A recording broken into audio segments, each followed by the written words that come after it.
Train യാത്രക്കാരുടെ സുരക്ഷയ്ക്കായി രാപ്പകൽ കണ്ണു തുറന്നിരിക്കുന്ന ലോക്കോ പൈലറ്റുമാരുടെ ജീവിതം അത്ര സുഖകരമല്ലെന്ന് ഓർമ്മപ്പെടുത്തുകയാണ് കരിവള്ളൂർ സ്വദേശി ഇ.എൻ. പ്രദീപ് കുമാർ. തന്റെ 34 വർഷത്തെ സർവീസിനിടയിൽ കണ്ടുതീർത്ത അപകടങ്ങളുടെയും ആത്മഹത്യകളുടെയും ഞെട്ടിക്കുന്ന അനുഭവങ്ങൾ പങ്കുവെക്കുകയാണ് ഈ മുൻ റെയിൽവേ ഉദ്യോഗസ്ഥൻ. ട്രെയിൻ യാത്രക്കാർ സുരക്ഷിതമായി ഉറങ്ങുമ്പോൾ ട്രാക്കിലെ ഓരോ ചലനവും സസൂക്ഷ്മം നിരീക്ഷിച്ച് എഞ്ചിൻ ക്യാബിനിൽ ജാഗ്രതയോടെ ഇരിക്കുന്നവരാണ് ലോക്കോ പൈലറ്റുമാർ. എന്നാൽ ആ ജാഗ്രതയ്ക്കിടയിലും അവർക്ക് സാക്ഷ്യം വഹിക്കേണ്ടി വരുന്നത് മനസ്സിനെ ഉലയ്ക്കുന്ന മരണങ്ങൾക്കും അപകടങ്ങൾക്കുമാണ്. 1984 ചെന്നൈ ഡിവിഷനിൽ ജോലിയിൽ പ്രവേശിച്ച് 2018 വിരമിച്ച കരിവള്ളൂർ മധുരക്കോട്ടെ ഇ.എൻ. പ്രദീപ് കുമാറിന് പറയാനുള്ളത് അത്തരത്തിൽ നടുക്കുന്ന ഒട്ടേറെ അനുഭവങ്ങളാണ്. ഒരു രാത്രി യാത്രയിൽ ട്രെയിനിൽ എന്തോ വന്നിടിച്ച ശബ്ദം കേട്ടാണ് പ്രദീപ് കുമാർ വണ്ടി നിർത്തിയത്. പരിസരമാകെ പരിശോധിച്ചെങ്കിലും ഒന്നും കണ്ടെത്താനായില്ല.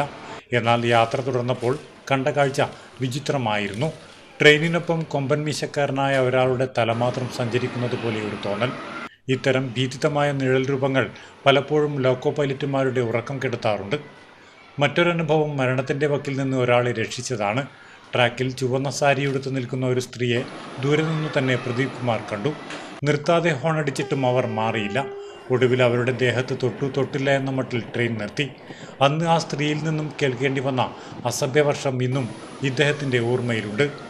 ജീവിതം അവസാനിപ്പിക്കാൻ റെയിൽവേ ട്രാക്ക് തിരഞ്ഞെടുക്കുന്നവർ ലോക്കോ പൈലറ്റുമാരുടെ മാനസികാവസ്ഥയെക്കുറിച്ച് ചിന്തിക്കാറില്ലെന്ന് പ്രദീപ് കുമാർ ഓർമ്മിപ്പിക്കുന്നു. റണ്ണോവറുകളൊക്കെ ധാരാളം നേരിട്ടുണ്ട്.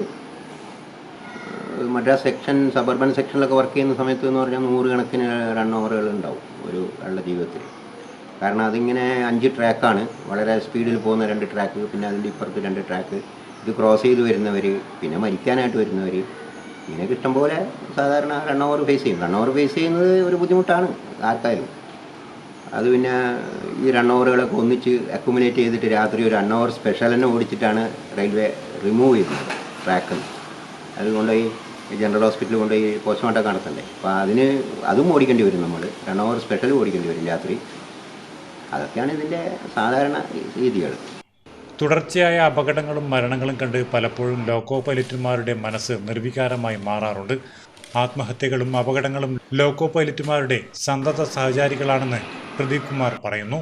എങ്കിലും ഓരോ യാത്രയിലും ആയിരക്കണക്കിന് ജീവനുകളുടെ ഉത്തരവാദിത്തം തൊഴിലേറ്റുന്ന ഇവർ രാവെന്നോ പകലെന്നോ ഇല്ലാതെ കണ്ണു തുറന്ന് ട്രാക്കിലേക്ക് തന്നെ ഉറ്റുനോക്കിയിരിക്കുന്നു. ദീർഘകാലത്തെ സേവനത്തിന് ശേഷം 2018 റെയിൽവേയിൽ നിന്ന് പടിയിറങ്ങിയെങ്കിലും ആ എഞ്ചിൻ ക്യാബിനിലെ കനൽ വഴികളും ട്രാക്കിലെ ചോരപ്പാടുകളും ഇന്നും പ്രദീപ് കുമാറിൻ്റെ ഓർമ്മകളിൽ നിന്ന് മായുന്നില്ല. Network news, Karivellur.